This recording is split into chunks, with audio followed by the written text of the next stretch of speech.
April the 22nd, 1915, the wind changed. And history changed with it.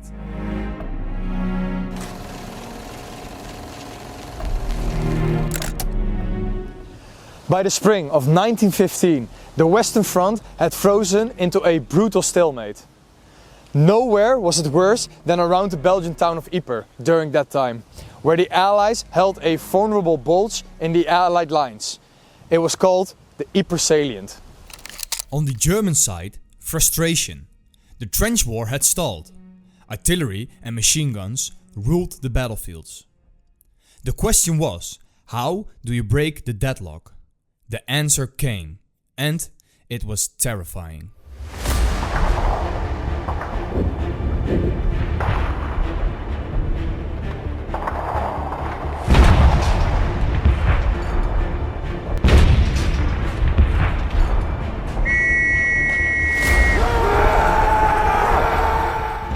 German military scientists had developed a new weapon called chlorine gas. A choking, yellow cloud that turned air into poison.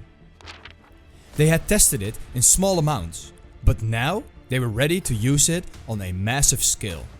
The chosen place, Langemark, just north of Ypres. The chosen victims, French colonial troops and Canadian soldiers holding the line. At 5 p.m, with a light breeze going towards the Allied lines, German troops opened over 6,000 gas cylinders along a 6-kilometer front. A pale, yellow cloud rolled across no man's land.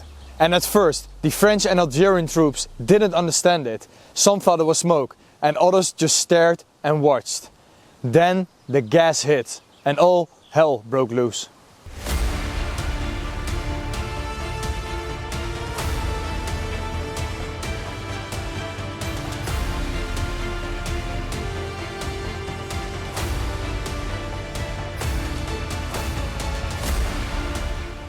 Chlorine gas hurts the lung. It turns to acid inside your throat, and men were coughing, choking and drowning in their own blood. The line completely collapsed and over 6,000 casualties, many without firing one single shot. It was the first time in history that poison gas had been used in such a large scale, and it changed the war forever. But gas does not stop there. It goes further. So the civilians in the town of Langemark behind the British lines or the Allied lines where the French and Algerian troops were, they were also hit by the gas. Even not only the civilians, also the cows who were in the field, the dogs who lived in that village. Everybody was taken up by the poisonous, thick chlorine gas. With the French lines shattered, a huge gap opened in the Allied defenses. But in the chaos, one group refused to run. The 1st Canadian Division, barely a few months in the war, held the line. With rags soaked in urine to counter the gas, they counterattacked under fire, holding back German forces and preventing a complete breakthrough.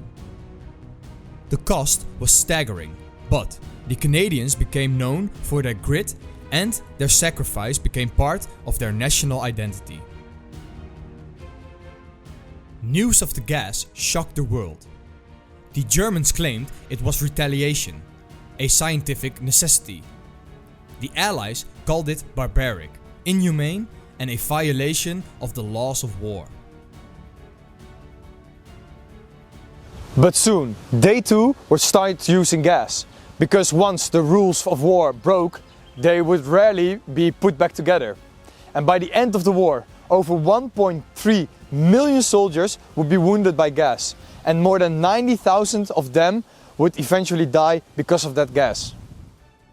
Today, Langemark is known for its cemetery, but it was also the place where the air itself became a weapon. On April the 22nd, 1915, mankind crossed a line it couldn't uncross, and the war, which was already hell, became something even worse. The first gas attack didn't win the war, but it changed the war. And it left behind a warning, not just in the soil of Langemark, but in every breath taken on every battlefield since.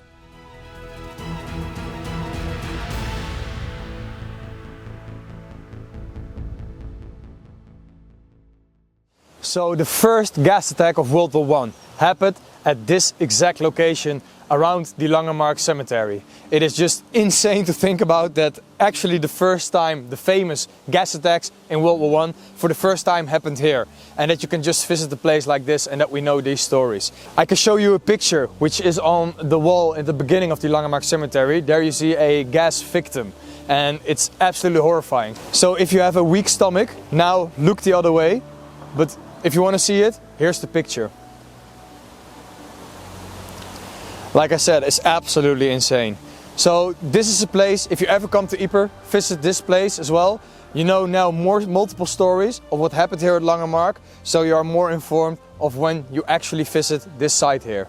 So I want to thank you guys for watching this video. I hope you enjoyed it. If you want to support me, you can do that via Patreon. I'll put a link in the description. And yeah, if you want to support me, go to Patreon. I hope you guys enjoyed this episode. Thank you for watching, and I will see you guys in the next episode. Salute!